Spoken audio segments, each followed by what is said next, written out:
L'article 1er de la Charte des Nations Unies exige le respect des droits de l'homme, de chaque individu, indépendamment de sa race, de son sexe, de sa langue ou de sa religion. Eh bien, vous savez ce qu'il est advenu de la langue russe en Ukraine, sous les dirigeants néo-nazis actuels, et quel sort a été réservé à l'Église orthodoxe ukrainienne canonique. L'Occident, qui dans pratiquement toute situation mondiale, que ce soit le Venezuela, l'Iran, la République populaire de Chine, la Russie bien sûr, et maintenant même la Hongrie et bien d'autres cas, place invariablement au premier plan l'exigence de respect des droits humains. Est-ce que quelqu'un a déjà entendu l'expression droit de l'homme dans les évaluations que l'Occident formule au sujet des actions du régime de Kiev ces 11 dernières années depuis le coup d'État? Moi, non.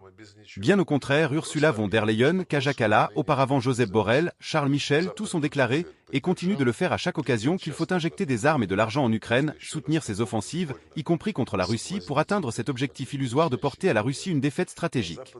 Et leur argument principal? Parce que l'Ukraine défend les valeurs européennes. Eh bien, voilà. Leur attitude envers les droits des Russes montre que les tendances néo-nazies et les instincts nazis n'ont nullement disparu d'Europe. Récemment, le commissaire européen à l'élargissement, je ne me rappelle plus si c'était Koukos, peu importe, a déclaré que l'Ukraine avait rempli toutes les conditions nécessaires pour entamer les négociations d'adhésion à l'Union européenne.